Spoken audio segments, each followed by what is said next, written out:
Pyramid meditation চেণ্টাৰৰ প্ৰতিষ্ঠাতা বিশ্ববিশ্ৰুত দাৰ্শনিক আৰু অধ্যাত্ম গুৰু ব্ৰহ্মৰ্ষি সুভাষ পত্ৰীজীৰ এটা বাক্যৰ দ্বাৰা মই মোৰ আজি ব্যাখ্যান আৰম্ভ কৰিম। সুভাষ পত্ৰীজী কৈছে, পিৰামিড মেডিটেশ্যন চেণ্টাৰৰ সংস্থাপক, যে সমগ্ৰ ব্ৰহ্মাণ্ড ব্যাপী একমাত্ৰ ঊৰ্জাৰ লেনদেন হৈ আছে।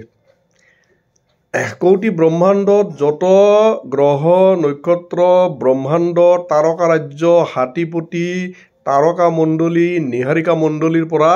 আদি কৰি যত যিমান যি আছে, মানুহৰ পৰা কোটি ব্ৰহ্মাণ্ডৰ যত সূক্ষ্ম স্থূল দৃশ্য অদৃশ্য জনি আছে, ব্যক্ত অব্যক্ত যত জনি আছে, দেৱ সমাজৰ পৰা একদম সূক্ষ্ম ঋষিসত্তালৈকে মনুষ্য জগতৰ লগত যত যি আছে প্ৰত্যেকৰে পাৰস্পৰিক সম্পৰ্ক হৈছে ঊৰ্জা বা শক্তিৰ সম্পৰ্ক, তৰংগৰ সম্পৰ্ক। ঊৰ্জা তৰংগ ফ্ৰিকুৱেঞ্চিৰ বিজ্ঞানৰ বিষয়ে ইয়াতে সংক্ষিপ্তভাৱে আজি মই নকওঁ, অন্য এটা ভিডিঅ'ত ক'ম। কিন্তু এই ঊৰ্জাৰ লেনদেন সমগ্ৰ ব্ৰহ্মাণ্ডৰ সকলোৰে মাজত, ইটোৰ সিটোৰ মাজত আৰু প্ৰত্যেকটো কৰ্মৰ মাজতে আমাৰ ঊৰ্জা লেনদেন হয়, যাক আমি দেৱতাসকলক আবাহন কৰা বুলি ভাবোঁ বা দেৱতাসকলৰ পৰা ঋদ্ধি সিদ্ধি পোৱা বুলি ভাবোঁ বা কোনোবা সন্ত মহন্ত বা দিব্যসত্তাৰ পৰা আমি শক্তি উপাৰ্জন কৰা বুলি ভাবোঁ, বৰদান উপাৰ্জন কৰা বুলি ভাবোঁ, আশীৰ্বাদ উপাৰ্জন কৰা বুলি ভাবোঁ। সেইটো আচলতে ঊৰ্জাৰ লেনদেনৰ বাহিৰে একো নহয়। মই যদি মোৰ মন্ত্ৰ ঊৰ্জাৰ মাধ্যমত বা হৱন ঊৰ্জাৰ মাধ্যমত বা মোৰ জীৱনব্যাপী ত্যাগ তপস্যাৰ প্ৰভাৱত উপাৰ্জন কৰা যি ঊৰ্জা, সেই ঊৰ্জাক যদি মই কোনোবা দিব্যসত্তাক যদি সমৰ্পণ কৰোঁ বা কোনোবা দিব্যসত্তাক সমৰ্পণ নকৰি যদি কোনোবা দেৱ দেৱীকো যদি সমৰ্পণ কৰোঁ, সাত্বিক দেৱ দেৱী, ৰাজসিক দেৱ দেৱী, তামসিক দেৱ দেৱী, যাকে নহওক কিয়, তাৰ বিনিময়ত তেওঁলোকে মোক আকৌ কি দিব পাৰে? পাৰ্থিৱ ভোগ ঐশ্বৰ্য, ভৌতিক ভোগ ঐশ্বৰ্য বা অপাৰ্থিক ভোগ ঐশ্বৰ্য তেওঁলোকে দিব পাৰে। তাৰমানে আমাৰ পৰস্পৰৰ মাজত কি হয়? ঊৰ্জাৰ লেনদেন হয়। যদি কোনোবা সন্তৰ আশীৰ্বাদ ল'ব পাৰোঁ সেৱাৰ দ্বাৰা বা সৎগুৰুত যদি আশীৰ্বাদ ল'ব পাৰোঁ সেৱাৰ দ্বাৰা, সেইটো ঊৰ্জাৰ লেনদেন। যদি বন্ধুত্বৰ মাজেৰে যদি আমি লাভৱান হওঁ, সেইটো ঊৰ্জাৰ লেনদেন। কাৰণ মই বন্ধুৰ কাৰণে যদি সুখদায়ক তৃপ্তিদায়ক কাম কৰোঁ, তাৰ বিনিময়ত বন্ধুই মোক মোৰ কাৰণে সুখদায়ক তৃপ্তিদায়ক কাম কৰিব। প্ৰকৃতিক আমি যদি পোষণ কৰোঁ, তাৰ বিনিময়ত প্ৰকৃতিয়ে আমাক পোষণ কৰিব। গতিকে ঊৰ্জাৰ লেনদেন ব্ৰহ্মাণ্ডৰ সকলোতে ঊৰ্জাৰ লেনদেন হৈ আছে। যে গতিকে আজি মই যিটো বিষয়ৰ ওপৰত ক'ম, সেই বিষয়টো 100% ছায়েন্স হয় আৰু ইয়াৰ ঊৰ্জা তৰংগ আৰু ফ্ৰিকুৱেঞ্চিৰ বিজ্ঞানৰ আধাৰত প্ৰতিষ্ঠিত বিজ্ঞান হয়। ইয়াৰ নাম হৈছে ৰেইকি আৰু ৰেইকি হিলিং। তো মই অমৰজ্যোতি মহন্ত, মোৰ চেনেল অমৃতেশ্বৰ পুত্ৰলৈ আপোনালোকক প্ৰথমতে স্বাগতম জনাইছোঁ। ঊৰ্জা হৈছে ৰেইকি হৈছে ব্ৰহ্মাণ্ডীয় ঊৰ্জা। ইয়াক যদিও বিদেশৰ পৰা অহা বুলি কোৱা হয়, কিন্তু আচলতে এইটো বিদেশী নহয়, আচলতে ভাৰততে ইয়াৰ জন্ম হৈছিল। কিন্তু ভাৰতত ইয়াৰ চৰ্চা কম হোৱাৰ কাৰণে বিদেশত গ'ল। বিদেশত যাই কিনে ইয়াৰ সমগ্ৰ ব্ৰহ্মাণ্ড ব্যাপী তাৰ এটা পৰিচয় হ'ল, মোহৰ লাগি গ'ল যে ৰেইকি বিদেশী। আচলতে ঊৰ্জা হৈছে সৰ্বাত্মক বস্তু। আমাৰ শৰীৰৰ প্ৰত্যেকটো কোষ,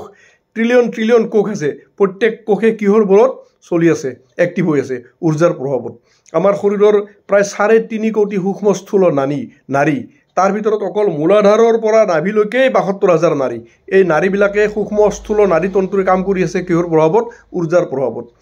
আমাৰ তেজে একদম হাওঁফাওঁৰ পৰা ফুসফুসৰ পৰা শৰীৰৰ বিভিন্ন অংশলৈকে পুষ্টি যোগান ধৰি আছে। দিনে ৰাতি হাওঁফাওঁ ফুসফুসে কাম কৰিছে, তেজ দিনে ৰাতি চলাচল কৰিছে। কাৰ শক্তিত? ঊৰ্জাৰ শক্তিত। চকুই দেখি আছে কাৰ শক্তিত? ঊৰ্জাৰ শক্তিত। গতিকে এই ঊৰ্জা আমি ক'ৰ পৰা আহৰণ কৰিছোঁ? খাদ্যৰ পৰা আহৰণ কৰিছোঁ, বায়ুৰ পৰা আহৰণ কৰিছোঁ। আৰু সূক্ষ্ম ঊৰ্জাবিলাক আমি আহৰণ ক'ৰ পৰা কৰোঁ? মন্ত্ৰৰ পৰা, হৱনৰ পৰা, ত্যাগৰ পৰা, তপস্যাৰ পৰা, ব্ৰতৰ পৰা, অনুষ্ঠানৰ পৰা, কল্প সাধনাৰ পৰা আৰু অনন্ত কৌটি সাধনাৰ পৰা। এইটো হৈছে সাধনাৰ বিজ্ঞান। যে সাধনা আচলতে কি? ব্ৰহ্মাণ্ডৰ পৰা ঊৰ্জাক আকৰ্ষণ কৰা আৰু শৰীৰত ধাৰণ কৰা বিজ্ঞান নাম হৈছে সাধনা। আচলতে আমি ৰেইকিৰ আৰম্ভণিতে যিটো আবাহন কৰা হয়, এইটো এটা আলংকাৰিক শব্দ মাত্ৰ। আচলতে ব্ৰহ্মাণ্ড ব্যাপী ঊৰ্জা, কোটি ব্ৰহ্মাণ্ড ব্যাপী ঊৰ্জাৰ খেলা, তৰংগৰ খেলা, ফ্ৰিকুৱেঞ্চিৰ খেলা। মোৰ দেহটোৰ প্ৰতিটো কোষে কেৱল ঊৰ্জা তৰংগ ফ্ৰিকুৱেঞ্চিৰে খেলা চলি আছে। গতিকে ঊৰ্জা তৰংগৰ মাজতে মোৰ সূক্ষ্ম স্থূল কাৰণ দেহ, 3টা দেহে ভাহি আছে। গতিকে মই আকৌ সেই ঊৰ্জাক বেলেগ কৰি আবাহন কৰা প্ৰশ্ন নুঠে। কথা হৈছে মোৰ পাত্ৰতা নিৰ্মাণ কৰাৰ ওপৰত। মই যিমানখিনি পাত্ৰতা নিৰ্মাণ কৰিব পাৰিম ব্ৰহ্মচৰ্যৰ প্ৰভাৱত, সংযমৰ প্ৰভাৱত, সাত্বিক আহাৰ, সাত্বিক জীৱনশৈলী, ত্যাগ তপস্যা, হৱন, মন্ত্ৰজপ, সেৱা আদিৰ প্ৰভাৱত, সিমানে মোৰ মাজত উচ্চ কোটিৰ পাত্ৰতা সৃষ্টি হ'ব। আৰু যিমান উচ্চ কোটিৰ পাত্ৰতা সৃষ্টি হ'ব, ব্ৰহ্মাণ্ডৰ পৰা সিমানে উচ্চ কোটিৰ ঊৰ্জা মোৰ মাজেৰে আহিব। ধ্যান হৈছে 100% ঊৰ্জাৰ বিজ্ঞান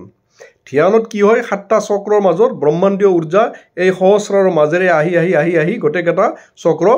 কি হয় এক্টিভ হৈ যায় তাৰ ফলস্বৰূপে আমাৰ প্ৰত্যেকটো চক্ৰৰ ভিতৰত যি অনন্ত কোটি শক্তি শুই আছে সেই শক্তিবিলাক জাগৰিত হৈ যায় বিশেষ কৰি মূলাধাৰত 3.5 পাক মাৰি থকা মহাকুণ্ডলিনী পৰাশক্তি আদি শক্তি এক্টিভেট হৈ যায় গতিকে ৰেকি হৈছে ব্ৰহ্মাণ্ডীয় ঊৰ্জাক ধ্যানৰ বলত আকৰ্ষণ কৰি আমি মানুহক যদি হিলিং কৰাৰ কাৰণে কৰা কামত যদি ব্যৱহাৰ কৰোঁ সেইটোকে ৰেকি বুলি কোৱা হয় ৰেকি দীক্ষা নলোৱা কৰি নিজে দীক্ষা লৈও ৰেকি হিলিং কৰিব পাৰি যদি মই ভাবোঁ যে সেই ব্ৰহ্মাণ্ড সেই প্ৰকৃতি সেই মহা অংকাৰেশ্বৰ মোৰ হাতত তুমি আহি সঞ্চিত হোৱা কিন্তু যদি জীৱনত ব্ৰহ্মচৰ্য সদাচাৰ সাত্বিক আহাৰ আৰু সংযমিত জীৱনশৈলী যদি থাকে তেতিয়াহে ৰেকি ঊৰ্জাই কিন্তু মোৰ শৰীৰত আহিব যাৰ জীৱনশৈলী বিকৃত খাদ্যশৈলী বিকৃত ভাৱনা বিকৃত বিচাৰ বিকৃত মুখেৰে উচ্চাৰিত কৰা শব্দবিলাক বিকৃত আৰু শৰীৰৰ ঊৰ্জা ধ্বংস কৰা কাম যাৰ যোনে দিনে ৰাতি কৰি আছে অসংযম ব্ৰহ্মচৰ্যৰ দ্বাৰা তাৰ কিন্তু ৰেকি হেলিং কোটিবাৰ চেষ্টা কৰিলেও তাৰ জীৱনত ৰেকি হেলিং নাহিব কাৰণ ৰেকি হেলিঙৰ মূল বস্তু হৈছে শৰীৰত থকা যি হিলিং পাৱাৰ যি চিকিৎসাৰ শক্তি ভগৱানে আমাক দিয়ে থৈ দিছে সেই শক্তিক জাগৰিত কৰা আৰু সেই শক্তিক বিকাশ কৰা প্ৰকাশ কৰা সেই শক্তিক দিন অভিবৰ্ধন কৰি মই প্ৰকৃতিৰ ৰোগগ্ৰস্ত দুখগ্ৰস্ত শোকগ্ৰস্ত প্ৰাণীবিলাকক যাতে আৰোগ্য কৰি তুলিব পাৰোঁ আনকি নিজৰো বেমাৰ হ'লে যাতে আৰোগ্য কৰিব পাৰোঁ তাৰ নাম হৈছে ৰেকি হিলিং যদি মালা জপ কৰোঁ সেইটো ধৰা হ'ল মই মালা জপ কৰোঁ মালা যদি মই সদায় জপ কৰি থাকোঁ তেনেহ'লে মোৰ শক্তি ক'ত আহিব মালাত আহিব ঊৰ্জা আকৌ হাতেৰে যদি এনেকুৱা কৰি কৰ জপ কৰিলে কৰত আহিব ঊৰ্জা শ্বাস প্ৰশ্বাস জপ কৰিলে জীৱাত্মাৰ মাজত সেই ঊৰ্জা আহিব যোনে যেনেকৈ জপ নকৰক কিয় যোনে যেনেকৈ ধ্যান নকৰক কিয় ব্ৰহ্মাণ্ডীয় ঊৰ্জা শৰীৰৰ কোষবিলাকত জমা হ'ব আত্মাত জমা হ'ব মনত বুদ্ধিত চিত্তত আৰু শৰীৰৰ চক্ৰবিলাকত জমা হ'ব তাৰপিছত সেই ঊৰ্জাক মই যদি আবাহন কৰোঁ যে মোৰ হাতত আহক সেই ঊৰ্জা আবাহন কৰি মই যিভাৱে কামান দিম মানে যিভাৱে আদেশ দিম হাতত যদি আহিবলৈ মই যদি কামান দিওঁ হাতত আহিব প্ৰথমতে এনেকুৱা কৰি 21 বাৰমান হাতখন হেৰি কৰিব লাগে মোহাৰিব লাগে মোহাৰি তাৰ পিছৰ পৰ্যায়ত দ্বিতীয় পৰ্যায়টোত কি কৰিব লাগে অ'ৰা হিলিং কৰিব লাগে তাৰমানে মোৰ আভা মণ্ডলটোৰ মাজত আভা মণ্ডলৰ ওপৰত মই ভিডিঅ' বনাই থৈ দিছোঁ ইতিমধ্যে আপোনালোকে চাব আভা মণ্ডলটোৰ মাজত যিবিলাক নিগেটিভিটি ইতিমধ্যে জমা হৈ গৈছে পৰিৱেশটোৰ প্ৰভাৱত কুচিন্তা কুবাসনা বিকাৰ আদিৰ প্ৰভাৱত সেই অ'ৰা হিলিংটো প্ৰথমতে কৰি ল'ব লাগিব অ'ৰা হিলিং কৰাৰ কাৰণে এটা নিমখৰ পাত্ৰত পানী থৈ কিনে এনেকুৱা কৰি শৰীৰৰ প্ৰত্যেকটো অংগতে এনেকুৱা কৰি হাতেৰে এনেকুৱা কৰি গোটেই মানে নিগেটিভ এনাৰ্জিবিলাক ভাবি কিনে মনেৰে সেই নিমখৰ পানীখিনি তেনেকুৱা কৰি থ'ব লাগিব অথবা এনেকুৱা কৰি গোটেই মানে নিগেটিভ ঊৰ্জাবিলাক মই ব্ৰহ্মাণ্ডক দি দিলোঁ এনেকুৱা কৰি কল্পনা কৰিব পাৰোঁ যে অ'ৰা হিলিং হৈ যোৱাৰ পিছত আভা মণ্ডল যেতিয়া শুদ্ধ হৈ গ'ল আভা মণ্ডল শুদ্ধ হৈ যোৱাৰ পিছত মোৰ তেতিয়া শক্তিৰ ফ্ল'টো তেতিয়া মোৰ ভাল হ'ব তাৰমানে তৰংগৰ আমাৰ প্ৰতিটো চিন্তা প্ৰতিটো বাক্য প্ৰতিটো কৰ্মৰ পৰাই কি হৈ আছে তৰংগ সৃষ্টি হৈ আছে তৰংগ কিহত ৰূপান্তৰিত হৈ আছে ঊৰ্জাত ৰূপান্তৰিত হৈ আছে ঊৰ্জা ৰূপান্তৰিত কিহত হৈছে ঊৰ্জা ৰূপান্তৰিত হৈছে ফিজিকেল ৰিয়েলিটি বা বাস্তৱ পৰিঘটনাত আমাৰ